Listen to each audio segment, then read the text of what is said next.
Scene 1. The Meeting.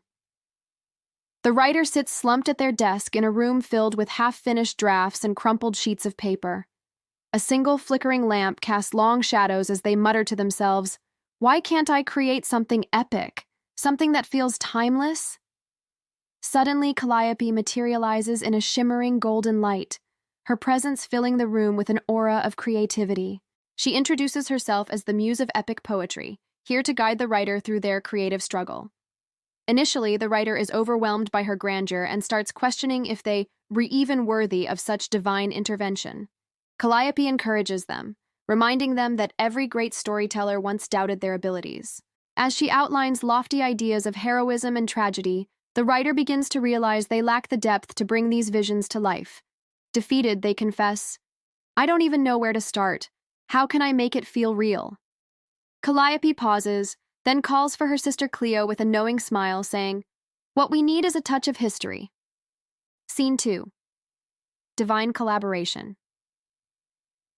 A cool breeze sweeps through the room, and Cleo, the Muse of history, steps into the scene, her appearance marked by an aura of wisdom and the scent of old parchment. She greets her sister warmly, then focuses on the writer, analyzing the blank pages on the desk. "A story grounded in truth and time," Cleo begins, "has the power to resonate across generations." The room transforms around them, and the writer finds themselves standing on the banks of the Nile, watching ancient workers hauling stones to build the pyramids. Cleo narrates the significance of this moment: human ingenuity, ambition, and the belief in legacy. Calliope overlays the scene with poetic imagery, emphasizing the sweat and dreams of the workers as echoes of a greater epic. From the Nile, they are swept into the Roman Senate, where Cleo introduces historical figures like Cicero and Julius Caesar. She provides insight into the political intrigue and betrayals of the era, while Calliope dramatizes their speeches, making them resonate like thunder in the writer's ears. The writer begins to see the story forming in their mind, a blend of historical reality and poetic heroism. Scene 3. Eureka. Moment. As the journey continues, the writer faces moments of doubt. They worry about balancing Cleo's precise historical details with Calliope's soaring emotional drama. "What if I get it wrong? What if it doesn't work?" they ask. The Muses, in a rare moment of solidarity, reassure the writer. Cleo smiles gently. "Truth lies in the essence, not in every detail." Calliope adds, "And emotion is what turns truth into something unforgettable." The breakthrough happens in the midst of a fierce battle scene from Alexander the Great's campaigns. Cleo explains the tactical brilliance of the Macedonian phalanx, while Calliope weaves a tale of Alexander's unyielding ambition and the emotional weight of his soldiers' sacrifices. The writer sees how the two perspectives enhance one another, elevating the scene into something truly epic. They feverishly jot down notes, the words flowing as if guided by the Muses themselves. Scene 4. The finale. Back in the study, the writer's desk is no longer cluttered with crumpled papers. It's organized chaos, filled with pages of inspired text. The writer takes a deep breath, reviewing the completed poem with awe and disbelief. It's everything they had hoped for and more, a tale that feels both eternal and deeply human. Calliope and Cleo stand side by side, their mission complete. "You've done it," Cleo says, pride in her voice. Calliope adds, "This is the kind of story that will inspire others, just as you were inspired." The writer turns to thank them, but the Muses are already fading into the ether, their laughter like the chiming of bells. As the writer submits their work, they feel a profound sense of fulfillment, knowing they've created something extraordinary. Scene 2.5. Mythological Encounters. The journey takes an ethereal turn as Cleo and Calliope decide it's time to immerse the writer in the timeless realm of mythology, where truths and legends blur together. Encounter 1.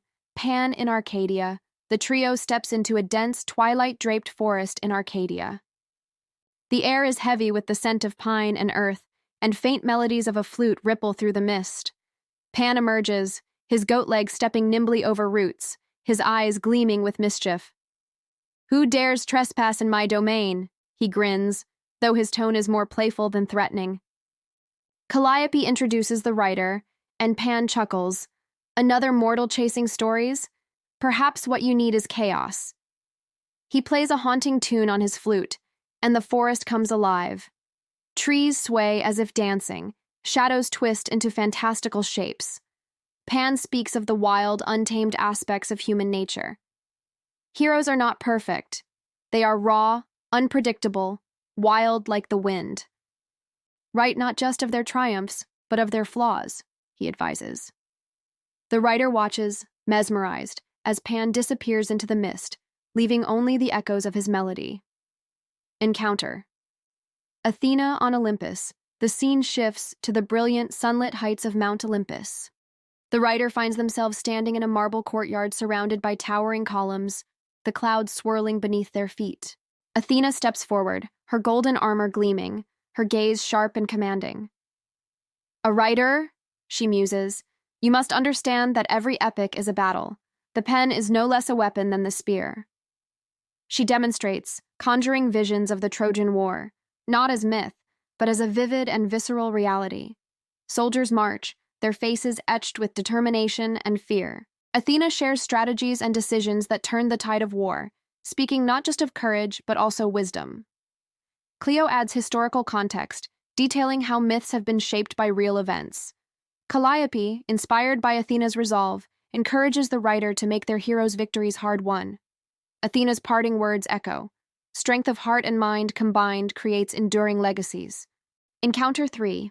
Charon by the river Styx. The air grows colder as the trio finds themselves on the shadowy shores of the river Styx. The river is still, its dark waters reflecting faint glimmers of lost souls. Charon appears, cloaked and hooded, guiding his silent boat through the gloom. "You wish to craft stories of heroes?" he asks, his voice as deep and resonant as the river itself. "Then you must learn the weight of their choices." Charon shares haunting tales of the souls he has ferried, heroes who fought bravely but bore great regrets, and villains who sought redemption too late. As he speaks, his eyes seem to pierce through the writer, urging them to delve into their characters' inner conflicts. Calliope's voice softens as she weaves these stories into poetic laments, showing how even the greatest hero carries burdens. The writer asks, "What separates a hero from a mere mortal?" Charon pauses before replying, "The willingness to face the depths, to confront not only the world but also themselves." His boat vanishes into the mist as the writer stands in contemplation, their mind brimming with ideas of heroes shaped by the consequences of their actions. Transition to the next scene. As the mythological encounters conclude, Clio and Calliope guide the writer back through the tapestry of myth and history, their lessons resonating deeply. The writer begins to see the threads weaving their story together, a blend of humanity's rawness, intellect, and emotional depth inspired by gods and mortals alike. This newfound understanding sets the stage for the writer's breakthrough in the following scene.